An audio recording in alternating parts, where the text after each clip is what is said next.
दोस्तों रेलवे की पाठशाला में आपका स्वागत है। दोस्तों यहाँ पर एक बहुत बड़ी अपडेट आ रही है भारत सरकार रेलवे मंत्रालय रेलवे बोर्ड की तरफ से।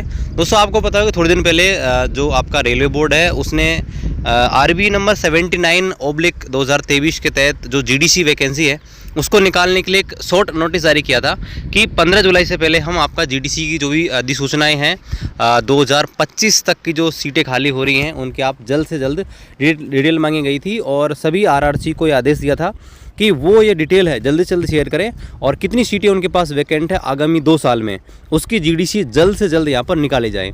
और इसमें भी बोला गया था कि इस बार जो है जो एग्ज़ाम कंडक्टिंग एजेंसी है वो एक सेंट्रलाइज होगी, मतलब कि अलग अलग आरआरसी यहाँ पर एग्ज़ाम कंडक्ट नहीं करवाकर एक सेंट्रलाइज जो एग्ज़ाम कंडक्टिंग एजेंसी है वो यहाँ पर इसके एग्ज़ाम कंडक्ट करवाएगी। तो यहाँ पर एक अपडेट आया हुआ है, यहाँ पर देखिए तो देखिए यहाँ पर general departmental competitive exam GDC for filling up 25% of the direct recruitment quota. तो देखिए जीडीसी जो आती है वो आपकी 25% जो सीटें होती हैं डायरेक्ट रिक्रूटमेंट कोटा उसकी यहाँ पर भरी जाती हैं।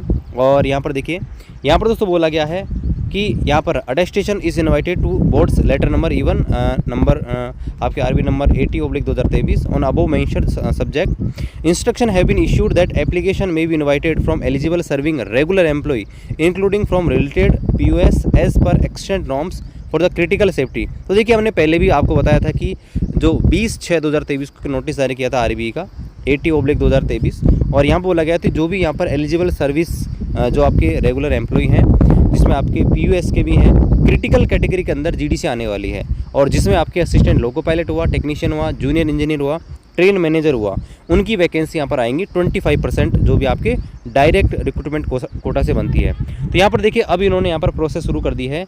तो देखिए template for examination process is enclosed herewith for suitable incorporation of the single GDC notification to be issued by आरआरसीज।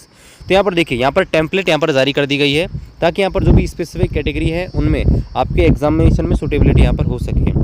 दूसरे पर बोला गया है बहुत इंपॉर्टेंट चीज़ कि आपकी जो एग्ज़ाम डेट है वो तक आपके टेंटेटिवली आपके सितंबर 2023 में हो सकता है। यहाँ पर बोल रखा है the exam is likely to be held, यानी कि सितंबर 2023 के बाद कभी भी आपकी जीडीसी की एग्ज़ाम यहाँ पर हो सकती है।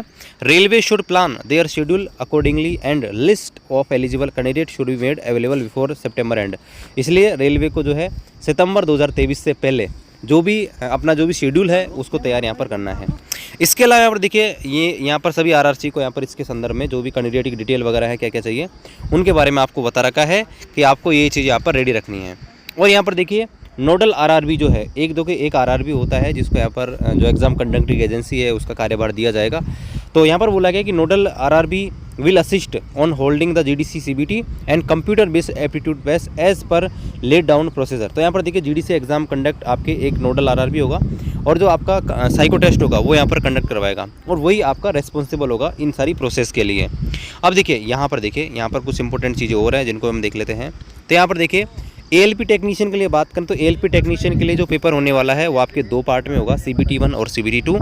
और यहाँ पर देखिए जो आपका वो CBT 1 होगा लेकिन उस 2 पार्ट होंगे, पार्ट ए और पार्ट बी, ठीक है। तो यहाँ पर देखिए पार्ट ए जो है उसमें क्या होगा, पार्ट ए जो सिलेबस है वो आपके कॉमन होता है जिसमें आपके मैथमेटिक्स हुआ, रीजनिंग हुआ, बेसिक साइंस एंड इंजीनियरिंग हुआ और आपका जनरल वो आपका जनरल अवेयरनेस यानी करंट अफेयर वो आएगा। और पार्ट बी में क्या होगा, जो भी आपने जिस भी स्ट्रीम से आपने ITI वगैरह कर रखा है, पॉलिटेक्निक डिग्री ले रखी है, तो उसका आपका पेपर होने वाला है।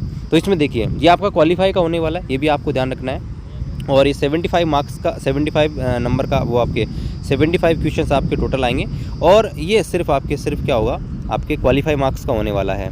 और इसके बाद क्या होगा यहाँ पर देखिए बता रखा है कि the candidate holding degree diploma having eligibility for the post of ALP have to select relevant trade from the list of trader list. यहाँ पर देखिए होता क्या है कि जिस भी ट्रेड से आपने ITI किया है तो उसमें क्या आपको ऑप्शन दिया जाएगा कि आप जो आपका पार्ट बी पेपर है वो किस में देना चाहते हैं, तो आपके पास ऑप्शन होगा।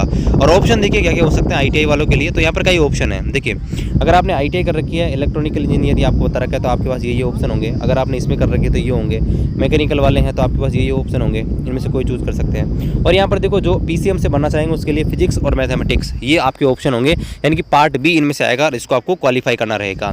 इसके बाद आपका जो दूसरा जो आपका प्रोसेस होगा जो आपके सिर्फ और सिर्फ ALP के लिए होगा। ALP के लिए आपका साइको टेस्ट होगा जिसमें आपको पता होगा कि यहाँ पर 8 गुना कैंडिडेट लिए जाते हैं आपके साइको टेस्ट के लिए। और इसमें देखिए मिनिमम जो क्वालिफाइंग मार्क्स है यहाँ पर होने वो भी आपका होना चाहिए, UR OBC ST जो जिसके लिए भी आपके होते हैं वो। इसके अलावा यहाँ पर देखिए आपको होता है कि जो टी स्कोर लगता है वो मिनिमम 42 होना चाहिए, जो अलग अलग बैटरी टेस्ट होते हैं ALP के लिए उसमें।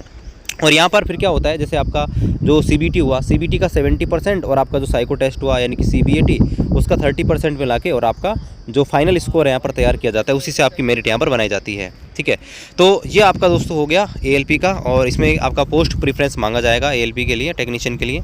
इसके बाद बात करते हैं जूनियर इंजीनियर की। जूनियर इंजीनियरिंग के लिए देखिए आपका वही एक नोटिस आएगा, वही आपका 150 क्वेश्चन का यहाँ पर होने वाला है पेपर, 120 मिनट आपको मिलेंगे नॉर्मल कैंडिडेट को। सिलेबस आप देख लीजिए, सिलेबस में आपके ये टॉपिक आपके आने वाले हैं।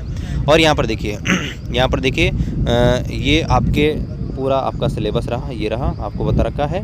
और यहाँ पर देखिए टेक्निकल जो एबिलिटी है सबसे ज़्यादा इंपॉर्टेंट रहेगी 100 नंबर की। और ये टेक्निकल जो आपका ये है टेक्निकल एबिलिटीज़ वो आपके जिस स्ट्रीम से आपने डिग्री ले रखी है उसमें आपका मांगा जाएगा। और यहाँ पर देख सकते हैं ये आपको बता रखा है किस किस का है उस हिसाब से।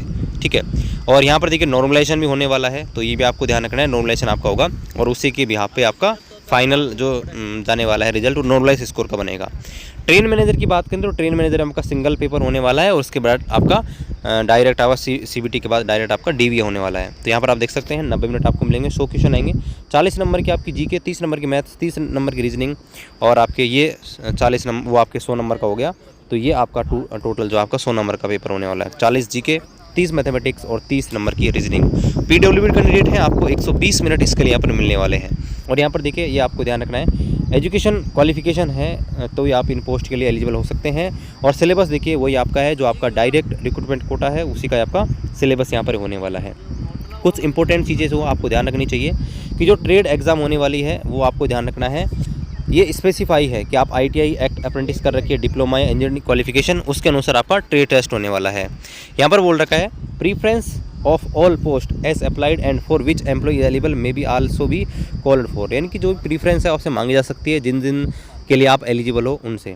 मिनिमम क्वालिफाइंग मार्क्स रखे गए हैं, देखिए 40% तो आपको मिनिमम लाना ही है। UR के लिए, EWS के लिए 40 है, OBC के लिए 30, SC के लिए 30, ST के लिए 25% और जो आपके PWD कैंडिडेट है उनको 2% की अलग से छूट दी गई है। 1/3 नेगेटिव मार्किंग हुई, आपको ध्यान रखनी है। और यहाँ पर देखिए स्क्राइब भी ले सकते हैं अगर जो PWD कैंडिडेट हैं उनके। अगर कोई कैंडिडेट एक से ज़्यादा कैंडिडेट है, सेम मार्क्स हैं, तो उनके लिए आपको बता रखा है कि यहाँ पर जो एज में ज़्यादा होगा वो, अगर एज भी सेम है तो फिर जो अल्फ़ाबेट नाम में जो पहले आएगा उसको यहाँ पर प्राथमिकता दी जाएगी। आगे बोला गया है कि candidate equal to the number of vacancy, जितनी सीटें हैं उतने कैंडिडेट को DV के लिए बुलाया जाएगा। इसके बाद आपका मेडिकल एग्जाम होगा और मेडिकल एग्जाम में पास होने के बाद ही आपको जॉब यहाँ पर मिलेगी। Admission to the all stage of recruitment process shall be purely provisional and subject to the cancel and subject to the candidate satisfying the prescribed eligibility condition. यहाँ पर देखिए सभी जो आपकी स्टेटस होने वाली है रिक्रूटमेंट की वो प्रोविजनल है और इसमें सभी जो स्टेजेस है उन पर आप सेटिस्फाई करते हैं तो ये आपको एलिजिबिलिटी है जॉब लेने के लिए। यहाँ पर बोल रखा है कि अलग से आपको कोई कॉल लेटर नहीं मिलेगा, आपको दोस्तों ऑनलाइन जो कॉल लेटर है वो आपको वही मान्य आपका होने वाला है। और यहाँ पर देखिए डॉक्यूमेंट वेरिफिकेशन एलिजिबिलिटी है, वो आपका डॉक्यूमेंट वेरिफिकेशन होगा, उसके बाद ही आप शॉर्ट लिस्ट किए जाएंगे। यहाँ पर आपको बता रखा है अगर यहाँ पर RRC आपको कभी भी रिजेक्ट कर सकती है, कोई भी आपको दोस्तों यहाँ पर कुछ भी गलती पाई जाती है। तो यहाँ पर बोल रखा है before applying for the post against the notification candidate should satisfy themselves that they fulfil all the eligibility norms including age, education qualification and medical standard. कोई भी कैंडिडेट GDC में अप्लाई करना चाहता है उसको पहले ये देखना चाहिए कि उसने एजुकेशन क्वालिफिकेशन, मेडिकल स्टैंडर्ड और उसकी एज जो भी एप्लीकेबल है अगर उसको इंश्योर करता है तो ये फॉर्म भर सकता है।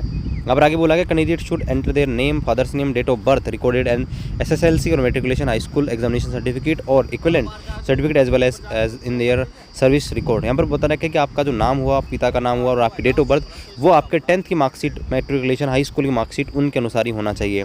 No subsequent request for the change will be consider, यानी कि आप बाद में इसको रिक्वेस्ट नहीं कर सकते चेंज करने के, तो इसको आप विशेष ध्यान रखना है। जब भी आप फॉर्म भरें आपकी डिटेल प्रॉपर आपका सेव होनी चाहिए।